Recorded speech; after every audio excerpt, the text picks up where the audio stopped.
আসসালামু আলাইকুম প্রিয় দর্শক, আমরা এখন আসছি বীরের রাওয়া দেখার জন্য। বীরের রাওয়া মানে রাওয়া বীর মানে কূপ, কূপকে আরবিতে বলা হয় বীর। তা রাওয়া মানে এখানে রাওয়া নামক স্থানে কূপটা থাকার কারণে এই কূপের নাম হচ্ছে বীরের রাওয়া।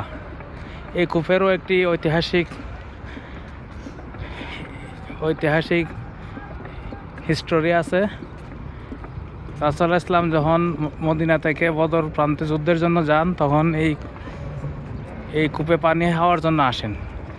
পানি খাইতে গিয়ে যখন মুখে পানি দেন, তখন পানির টেস্ট তেতো লেগেছিল। আর এই এলাকার মানুষও এই কূপের পানি খাইতে পারতো না তেতোর কারণে। তখন রাসূল ইসলাম নিজের মুখ থেকে এক ফোঁটা তুতো ফেলেছেন এই কূপের মধ্যে। তখন থেকেই এই কূপের পানি খুব মিষ্টি পানিতে রূপান্তরিত হয়েছে। আমরা এখন খেয়ে দেখলাম, অরিজিনালি পানি খুবই মিষ্টি এবং খুবই সুস্বাদু পানি এটি। আপনার দেখাচ্ছি, এই যে বিভিন্ন লোকজনের পানি নিচ্ছে।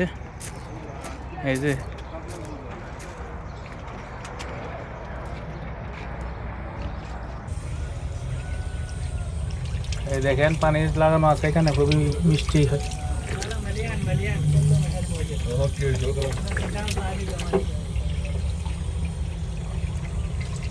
From where? Min fan? Sudan. দেখো, এক ব্রাদার ফ্রম সুদান আমাদের সাথে আসছেন আরেক গাড়িতে পানি নেওয়ার জন্য, পানি ভরার জন্য। এই যে দেখুন কুয়া, সেই কুয়া রাওয়া কূপ।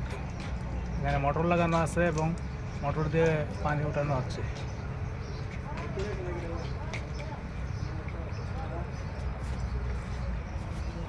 এই পানি এই এলাকার মানুষ পান করে থাকেন এবং যারা ভিজিটর আছেন, যারা আসেন দেখতে, তারা পানি গ্যালন ভরে ভরে পানি নিয়ে যান এখান থেকে, এই কূপ থেকে।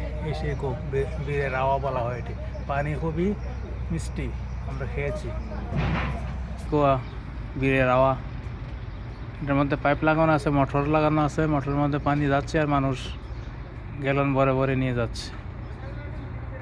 এই সেই মসজিদ, যে মসজিদে রাসূল ইসলাম এখানে নামাজ পড়েছেন, একটু রেস্ট করেছেন, কুয়ার পানি পান করেছেন। এবং কী ওয়াক্তের নামাজ হচ্ছিল জানি না, আসর ওয়াক্ত না জোহর ওয়াক্ত, যাই হোক, এখানে রাসূল ইসলাম নামাজ পড়েছেন, যার দরুন এই মসজিদের নাম রাসূলের মসজিদ।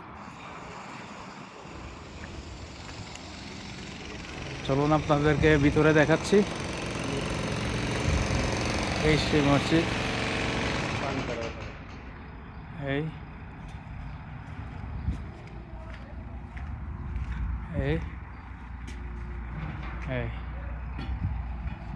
আমরা এখানে ইনশাআল্লাহ 2 রাকাত নামাজ আদায় করব। ওকে, আল্লাহ হাফেজ।